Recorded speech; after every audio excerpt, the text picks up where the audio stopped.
Doctor better ലൈഫിലേക്ക് സ്വാഗതം. Doctor, നമ്മളിങ്ങനെ ദൈനംദിന ജീവിതത്തിലൂടെ ഇങ്ങനെ കടന്നു പോകുമ്പോൾ ഒത്തിരി പേര് വളരെ നിരാശയോടും സങ്കടത്തോടും കൂടെ പറയുന്ന ഒരു കാര്യമാണ് എനിക്ക് കൊളസ്ട്രോൾ ആണ്. ശരിക്കും ഈ കൊളസ്ട്രോൾ എന്ന് പറഞ്ഞത് ഒരു രോഗാവസ്ഥയാണോ? കൊളസ്ട്രോൾ നമ്മുടെ ശരീരത്തിന് വളരെ ആവശ്യമായിട്ടുള്ള ഒരു കാര്യമാണ്. കൊളസ്ട്രോൾ ഒരു മോളിക്യൂളാണ്. അപ്പൊ കൊളസ്ട്രോൾ നമ്മുടെ ശരീരത്തിലെ കോശങ്ങളുടെ നിർമ്മാണത്തിനും ചില ഹോർമോണുകളുടെ നിർമ്മാണത്തിനും ഒക്കെ അത്യന്താപേക്ഷിതമായ ഒരു വസ്തുവാണ്. പക്ഷേ അത് വളരെ കുറഞ്ഞ അളവിൽ മതി നമ്മുടെ ശരീരത്തിന്റെ ആവശ്യങ്ങൾക്ക്. ഉദാഹരണം പറയുകയാണെങ്കിൽ LDL കൊളസ്ട്രോൾ ഒരു 25 മില്ലിഗ്രാം മതി നമ്മുടെ ശാരീരിക ആവശ്യങ്ങൾക്ക്. പക്ഷെ അത് ആവശ്യമാണ്. പക്ഷെ അത് ക്രമാതീതമായിട്ട് ഉയർന്നു കഴിഞ്ഞു കഴിഞ്ഞാൽ കൊളസ്ട്രോൾ പല പ്രശ്നങ്ങളിലേക്ക് നയിക്കും. അതിൽ പ്രധാനപ്പെട്ട കാര്യം, കൊളസ്ട്രോൾ കൂടുമ്പോൾ കൊളസ്ട്രോൾ നമ്മുടെ ശരീരത്തിലെ രക്തക്കൊള്ളുകളുടെ ഉൾഭാഗത്ത് അടിഞ്ഞുകൂടാനും രക്തക്കൊള്ളുകളിൽ തടസ്സമുണ്ടാക്കാനും തുടങ്ങും. അപ്പൊ അങ്ങനെ വരുമ്പോൾ അത് ഹാർട്ട് അറ്റാക്കിലേക്കും സ്ട്രോക്കിലേക്കും കാലിലേക്ക് രക്തഓട്ടം തടസ്സപ്പെടുത്തുന്ന രീതിയിലേക്കും ഒക്കെ നയിക്കും. അതുകൊണ്ടാണ് കൊളസ്ട്രോളിനെ കുറിച്ച് ആളുകൾ ഭയപ്പെടുന്നത്. ശരിക്കും അതുപോലെ നമ്മൾ ചീത്ത കൊളസ്ട്രോൾ, നല്ല കൊളസ്ട്രോൾ എന്നൊക്കെ എല്ലാവർക്കും, പക്ഷെ അതിനെ കുറിച്ച് ഒരു വ്യക്തമായ ഒരു അവയർനെസ് ഇല്ല. എങ്കിലും എല്ലാവരും പറയും. അതപ്പോ അതെന്താണ് ഇതിനെക്കുറിച്ച്? കൊളസ്ട്രോൾ എന്ന് പറയുന്നത് കുറേയേറെ മോളിക്യൂളുകൾ ചേരുന്ന ഒരു കാര്യമാണ്. അപ്പൊ ശരിക്കും നമ്മൾ നോക്കുന്നത് എന്താണെന്ന് വെച്ച് കഴിഞ്ഞു കഴിഞ്ഞാൽ, ഒന്ന് ടോട്ടൽ കൊളസ്ട്രോൾ എന്ന് പറയുന്നത്, നമ്മൾ സാധാരണഗതിയിൽ ഇപ്പോൾ ഒരാളുടെ കൊളസ്ട്രോൾ പരിശോധിക്കണമെങ്കിൽ ഒന്നെങ്കിൽ നമുക്ക് ടോട്ടൽ കൊളസ്ട്രോൾ നോക്കാം, ശരീരത്തിലെ മൊത്തമായ കൊളസ്ട്രോൾ രക്തത്തിൽ എത്രയുണ്ടെന്ന് നോക്കാം. അല്ലെങ്കിൽ ലൈപ്പിഡ് പ്രൊഫൈൽ എന്ന് പറഞ്ഞ ഒരു ടെസ്റ്റ് ചെയ്യും. ഈ ലൈപ്പിഡ് പ്രൊഫൈൽ നമ്മൾ ചെയ്യുമ്പം ഈ കൊളസ്ട്രോളിനെ അതിന്റെ കൊളസ്ട്രോളിന്റെ പല വിഭാഗങ്ങളുണ്ട്. ആ വിഭാഗങ്ങളെ നോക്കും. അതിൽ പ്രധാനപ്പെട്ട ഒന്ന് LDL cholesterol, HDL cholesterol, triglyceride. ഇത് 3 കാര്യങ്ങളാണ്. അത് നമ്മൾ ഫാസ്റ്റിംഗ് സ്റ്റേറ്റ്, നമ്മൾ ഷുഗർ നോക്കുമ്പോൾ ഫാസ്റ്റിംഗ് ബ്ലഡ് ഷുഗർ നോക്കുമല്ലോ, അതുപോലെ വെറും വയറ്റ് വേണം ലൈപ്പിഡ് പ്രൊഫൈൽ നോക്കാൻ. ടോട്ടൽ കൊളസ്ട്രോൾ എപ്പോൾ വേണമെങ്കിലും നോക്കാം. അപ്പൊ ഇതിൽ LDL കൊളസ്ട്രോൾ ആണ് ഉപദ്രവകാരിയായ കൊളസ്ട്രോൾ, അല്ലെങ്കിൽ രക്തക്കൊഴലിന്റെ ബ്ലോക്കുകളിലേക്ക് നയിക്കുന്ന LDL കൊളസ്ട്രോൾ. HDL കൊളസ്ട്രോൾ ഗുണകരമായ കൊളസ്ട്രോൾ. HDL കൊളസ്ട്രോൾ കൂടുകയാണെങ്കിൽ നമുക്ക് പ്രശ്നങ്ങൾ കുറവായിരിക്കും. അപ്പൊ നമ്മുടെ ഈ രക്തക്കൊഴലുകളുടെ ബ്ലോക്കിൽ നിന്നും സംരക്ഷിക്കുന്ന ഒരു കൊളസ്ട്രോൾ ആണ് HDL കൊളസ്ട്രോൾ. പിന്നെ ട്രൈഗ്ലിസറൈഡും ഒരു മോശം കൊളസ്ട്രോൾ ആണ്. ട്രൈഗ്ലിസറൈഡ് വളരെയധികം കൂടുകയാണെങ്കിൽ, ഇപ്പം 1000-ലൊക്കെ മേളിൽ പോവുകയാണെങ്കിൽ പാങ്ക്രിയാസിന് പ്രശ്നങ്ങൾ വരാം. ട്രൈഗ്ലിസറൈഡ് കൂടി നിന്നാലും രക്തക്കൊഴലുകളുടെ ബ്ലോക്കുകൾ വരാം. LDLനോളം തന്നെ ഉപദ്രവകാരി അല്ലെങ്കിൽ തന്നെയും ട്രൈഗ്ലിസറൈഡും ഉപദ്രവകാരിയാണ്. HDL കുറയുന്നതാണ് പ്രശ്നം.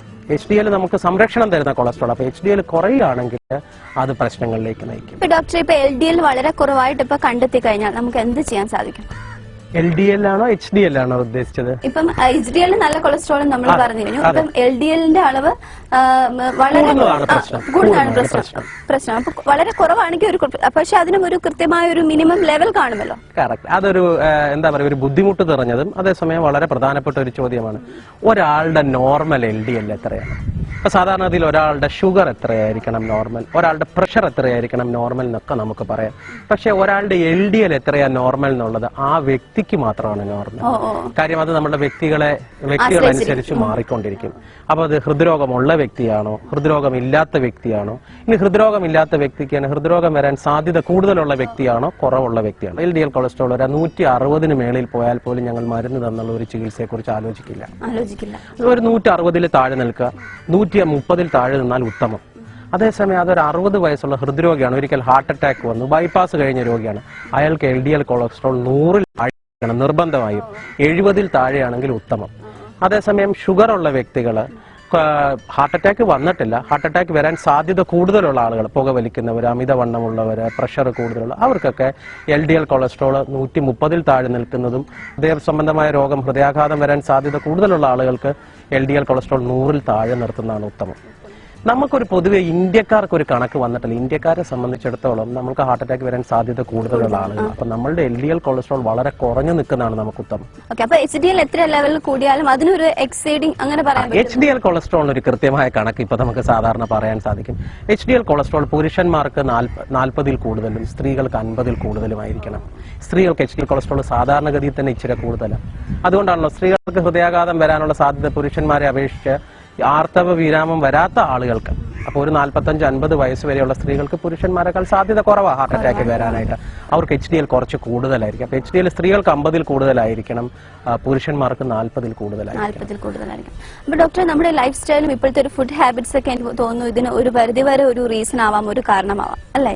ഒരു പരിധി വരെ എന്നല്ല, 100% ഇതൊരു ജീവിതശൈലി പ്രശ്നമാണ്. കുറച്ച് ആളുകൾക്ക് ജന്മനാ തന്നെ കൊളസ്ട്രോൾ ശരീരത്തിൽ അമിതമായി ഉൽപ്പാദിപ്പിക്കപ്പെടുന്നതോ അല്ലെങ്കിൽ കൊളസ്ട്രോളിനെ നമ്മുടെ ശരീരത്തിലേക്ക് ആഗിരണം ചെയ്യുന്നതിന്റെ പ്രശ്നങ്ങൾ കാരണം അവർക്ക് ഉയർന്ന കൊളസ്ട്രോൾ വരാം. അത് കുടുംബങ്ങളിൽ തന്നെ കാണപ്പെടുന്ന ഒരു കുടുംബങ്ങളിലെ പല വ്യക്തികൾക്കും കൊളസ്ട്രോൾ നില അത് ഭയങ്കര കൂടുതലായിരിക്കും. LDL 400, 500, 600 ഒക്കെ ഉണ്ട്. എൻ്റെ കുറച്ച് രോഗികളുണ്ട്, അവർക്ക് LDL കൊളസ്ട്രോൾ 600-ൽ കൂടുതലുള്ള ആളുകളുണ്ട്, 500-ൽ കൂടുതലുണ്ട്. ഒരു കുടുംബത്തിൽ തന്നെ സഹോദരന്മാർക്ക് 4-5 പേർക്ക് ഒരേപോലെയുള്ള അസുഖങ്ങൾ, അവർക്ക് ചില കൈകാലുകൾ, ചില മുഴകളൊക്കെ കാണും. ഫെമിലിയൽ ഹൈപ്പർ കൊളസ്ട്രോളീമിയ എന്ന് പറയും. ബാക്കിയുള്ള ആളുകൾക്കൊക്കെ കൊളസ്ട്രോൾ നില ഉയരണമെങ്കിൽ പ്രധാനമായിട്ടും ആഹാരശൈലിയും രണ്ടാമത് വ്യായാമമില്ലായ്മ, ഈ 2 കാരണങ്ങൾ കൊണ്ടാണ് കൂടുതലായിട്ടും കൊളസ്ട്രോൾ നിലവാരം ഉയരുന്നത്. ഓക്കെ ഡോക്ടർ, ഇപ്പോൾ ഒരു മിഡിൽ ഏജിലുള്ള ഒരാൾ ഡോക്ടറെ കൺസൾട്ട് ചെയ്യാൻ വന്നു, അദ്ദേഹത്തിന് LDL കാണിക്കുന്നത് വളരെ ഹൈ ആണ്. അപ്പൊ ആദ്യം തന്നെ ഡോക്ടർ പറഞ്ഞു പെട്ടെന്ന് ഒരു പ്രിസ്ക്രിപ്ഷൻ കൊടുക്കില്ല മെഡിസിൻ. ആദ്യം നമ്മളൊരു തീർച്ചയായിട്ടും കുറച്ചൊരു കൺട്രോൾ വെച്ച് ഫുഡ് ഹാബിറ്റ് നോക്കും. അതിനുശേഷമായിരിക്കും ഒരു എക്സർസൈസും ചെയ്ത ശേഷമായിരിക്കും വീണ്ടും ഒരു കൺസൾട്ടേഷന് ശേഷം മാത്രമേ നമ്മൾ മരുന്ന് കുറിക്കുകയുള്ളൂ.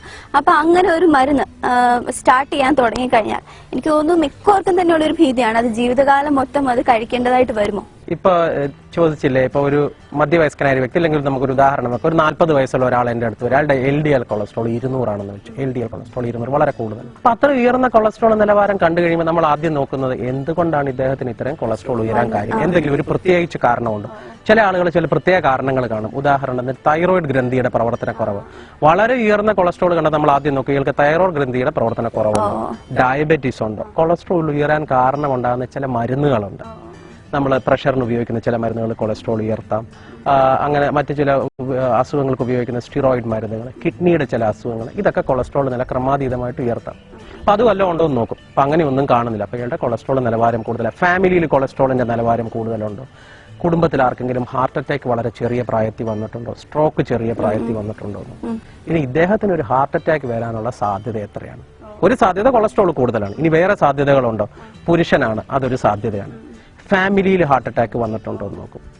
പിന്നെ ഇദ്ദേഹം പുകവലിക്കുമോ, ഡയബറ്റീസ് ഉണ്ടോ, പ്രഷർ ഉണ്ടോ, ഇതൊന്നുമില്ല. അങ്ങനെയുള്ള ആളുകൾക്ക് ആദ്യം നമ്മൾ ഉടനടി ചിലപ്പോൾ ഒരു ചികിത്സ തുടങ്ങിയെന്ന് വരില്ല, മരുന്ന് കൊണ്ടുള്ള ചികിത്സ. സാധാരണ നമ്മൾ ചെയ്യുന്ന അദ്ദേഹത്തിന് ഈ പറഞ്ഞ രീതിയിലുള്ള ജീവിതശൈലി മാറ്റങ്ങൾ വരുത്താൻ പറയും. കൊഴുപ്പ് കർശനമായി നിയന്ത്രിക്കാൻ പറയും, എണ്ണയുടെ ഉപയോഗം നിയന്ത്രിക്കും, കൃത്യമായ വ്യായാമം.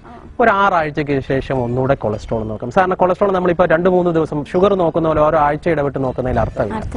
സാധാരണ നമ്മൾ ഒരു 6 ആഴ്ചയ്ക്ക് ശേഷം 2 മാസത്തിന് ശേഷം കൊളസ്ട്രോൾ ഒന്നുകൂടെ നോക്കും. നമ്മൾ ഉദ്ദേശിക്കുന്ന നിലവാരത്തിലേക്ക് കൊളസ്ട്രോൾ താഴുന്നില്ല എങ്കിൽ മരുന്ന് തുടങ്ങേണ്ടി വരും. മരുന്ന് തുടങ്ങിയാൽ ഈ മരുന്ന് കഴിക്കുന്നതുകൊണ്ടല്ല ജീവിതകാലം മുഴുവൻ ഈ മരുന്ന് കഴിക്കേണ്ടി വരുന്നത്. കൊളസ്ട്രോൾ അദ്ദേഹത്തിന് ഉയർന്നു നിൽക്കുന്നത് കൊണ്ട് നമ്മൾ മരുന്ന് കഴിക്കേണ്ടി വരും. കൊളസ്ട്രോൾ കുറച്ചു നിർത്തുന്ന മരുന്നുകൾ നിർത്തിക്കഴിഞ്ഞാൽ കൊളസ്ട്രോൾ നിലവാരം വീണ്ടും ഉയരും. അപ്പൊ കൊളസ്ട്രോൾ നിയന്ത്രിച്ച് നിർത്താൻ മരുന്ന് ആവശ്യമായിട്ട് വന്നാൽ ആ മരുന്ന് തുടർച്ചയായിട്ട് കഴിക്കേണ്ടി വരും, ലൈഫ് ലോങ് കഴിക്കേണ്ടി വരും. നമുക്കിപ്പോ എക്സർസൈസും അതുപോലെ തന്നെ ഇതിനൊരു വളരെ പ്രധാനപ്പെട്ട കാര്യം എക്സർസൈസും കൊളസ്ട്രോൾ നിലവാരം കുറയ്ക്കും. മാത്രമല്ല എക്സർസൈസ് ഒത്തിരി ഗുണങ്ങൾ ചെയ്യും. പ്രഷർ കുറയ്ക്കും, ഷുഗർ കുറയ്ക്കും, അതുപോലെ അമിതവണ്ണം ഉണ്ടാകുന്നത് കുറയ്ക്കും, കുടവയർ ഉണ്ടാകുന്നതിനുള്ള സാധ്യത കുറയ്ക്കും. ഇതെല്ലാം ഹൃദയാഘാതവും ഹാർട്ടിന്റെ അല്ലെങ്കിൽ സ്ട്രോക്ക് വരാനുള്ള സാധ്യതയൊക്കെ വളരെ കുറയ്ക്കാൻ സഹായിക്കുന്ന ഘടകങ്ങളാണ്. അപ്പൊ ഡോക്ടർ പറഞ്ഞതനുസരിച്ച് ഒരു 30 ഏജ് കഴിഞ്ഞ് നമ്മൾ പോയി കൊളസ്ട്രോൾ ചെക്ക് ചെയ്താൽ മതിയോ? സത്യം പറഞ്ഞാൽ കൊളസ്ട്രോളിന്റെ പ്രശ്നങ്ങൾ വന്നിട്ട്, ഉദാഹരണം ഒരാൾക്ക് ഹാർട്ട് അറ്റാക്ക് വന്നു, ഹാർട്ട് അറ്റാക്ക് വരുമ്പോൾ അയാൾ ഒരു അപകടകരമായ കാലഘട്ടത്തിൽ കൂടെ കടന്നു പോകുക, അല്ലെ, ജീവന് ഹാനികരാവുന്ന ഒരു കാലഘട്ടത്തിൽ കൂടെ കടന്നു പോവുകയാണ്. അപ്പൊ അത് ഉണ്ടാവാതെ രക്ഷിക്കലാണ് നമുക്ക് ഏറ്റവും നല്ലത്. ഹാർട്ട് അറ്റാക്ക് വന്നിട്ട് നമ്മൾ ചികിത്സിക്കുന്നതിനേക്കാൾ എത്രയോ പ്രയോജനകരമാണ് ഹാർട്ട് അറ്റാക്ക് വരാതെ നോക്കുന്നത്. ഞങ്ങളുടെ അഭിപ്രായത്തിൽ കൊളസ്ട്രോൾ ചികിത്സിക്കുമ്പോൾ ഇപ്പൊ കഴിയുന്നത്ര നേരത്തെ ചികിത്സിക്കണം. ചെറുപ്പക്കാരിൽ തന്നെ നമ്മൾ കൊളസ്ട്രോൾ കൂടുന്നത് തടയുകയാണെങ്കിൽ ഈ ബ്ലോക്കുകൾ ഉണ്ടാകുന്നത് തടയാൻ പറ്റും. ഇപ്പൊ ബ്ലോക്കുകൾ ഉണ്ടായി, അറ്റാക്ക് വന്നു, അല്ലെ സ്ട്രോക്ക് വന്നു, അതിനുശേഷം കൊളസ്ട്രോൾ തടഞ്ഞിട്ട് നമുക്ക് കിട്ടുന്ന ഗുണം കുറവാണ്. അതേസമയം ഇതൊക്കെ ഉണ്ടാകാതെ നോക്കാൻ പറ്റുകയാണെങ്കിൽ അത് വളരെ നല്ലതാണ്. ഒരു 21 വയസ്സ് കഴിഞ്ഞാൽ ഒരു പ്രാവശ്യം കൊളസ്ട്രോൾ നോക്കുക. കൊളസ്ട്രോൾ നോർമലാണ്, ജീവിതശൈലി എല്ലാം നല്ലതാണ്, പ്രശ്നങ്ങളില്ലാത്ത ആളാണെങ്കിൽ ഒരു 5 വർഷം കൂടുമ്പോഴെങ്കിലും മിനിമം കൊളസ്ട്രോൾ നോക്കിയിരിക്കണം. സമയം കൊളസ്ട്രോൾ കൂടുതലാണെങ്കിൽ അതിന്റെ കാരണങ്ങൾ നോക്കുകയും പിന്നെ ഡോക്ടറുടെ ഉപദേശം അനുസരിച്ച് ഇടയ്ക്കിടയ്ക്കുള്ള ഇന്റർവെല്ലുകളിൽ കൊളസ്ട്രോൾ പരിശോധിക്കുകയും വേണം.